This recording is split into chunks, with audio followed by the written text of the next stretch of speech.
So mga peeps, mahilig ako bumili ng Apple devices. And especially yung mga old devices like the iPod. Masasabi ko mga peeps na sulit ang Apple in 2026. Pero in this video, bibigyan ko kayo ng rason kung bakit maganda pa rin mag-Apple kesa mag-ibang device. And no, I am not boycotting na sasabi ko na maganda mag-Apple and wag kayo mag-Android or even mag-Windows. So pag-usapan natin yan, and without further ado, let's get started mga peeps.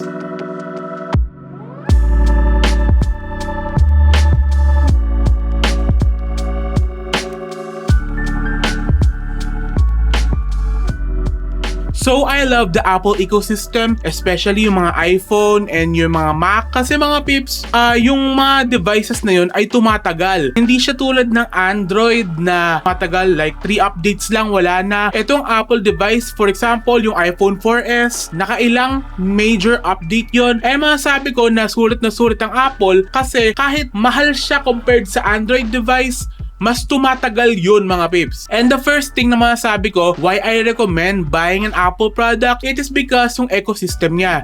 Like all of the devices are linked together in some form or fashion.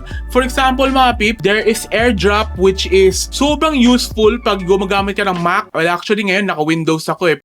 Pero para sa akin mga peeps, magandang AirDrop kasi pwede mo lang isend yung file na kailangan mo sa ibang device just by pressing a single button. Like, ang cool naman yun mga peeps kesa magbukas ka ng Bluetooth or even magbukas ka ng email. So mga peeps, ang isa pa sa gusto ko sa mga Apple devices has to be the used market price. No! God! And no, masasabi ko mga peeps na huwag kayo bumili ng Apple device na second hand. Pero mga peeps, if you're planning to buy an Apple device na brand new, sulit na sulit yun kesa bumili kayo ng brand new na Android device. Yung halaga ng Android bumababa ng around more than 50% after mga 3 or 4 years dahil hindi na siya nag-update, hindi na siya pwede gamitin. Pero mga peeps, ang Apple after 3 to 5 years, still usable pa siya kasi yung mga iba nagkakaroon pa rin ng updates. And for example, mga peeps, ang iPad 3 na ginagamit ko, kahit hindi siya supported ng Apple, nagagamit ko pa rin siya. And yes, magtataka kayo mga peeps, hindi na siya supported ng Apple pero I still use it. What did I do? Jailbreak ko. Got it! And mga peeps, ang bago kong hilig ngayon has to be using an iPod. And baka sabihin nyo mga peeps na hindi worth it mag-iPod kasi may Spotify. I will have to say mga peeps na very different ang using ng iPod ngayon.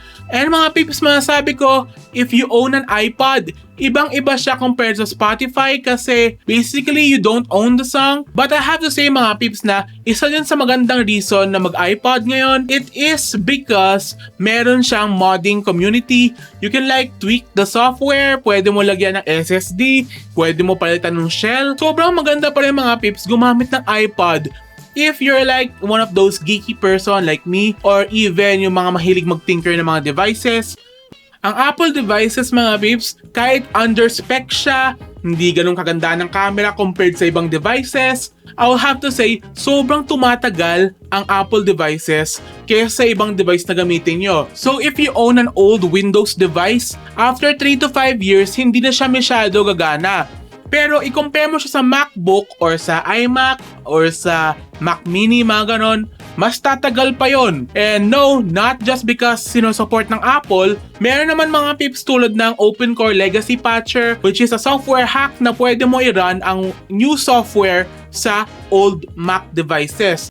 And lastly mga peeps, kaya ko nire-recommend mag-Apple device kasi mga peeps, it lasts forever. For example mga peeps, itong iPod na to, which is yung ginagamit ko hanggang ngayon, well, nagka-problema ako sa hard drive na to and kala ko mahirap hanapin, pero mga peeps, nalaman ko na meron pa rin parts nito online. Like for example mga peeps, ang iPhone na ginagamit ko, marami pa rin makukuhang parts online.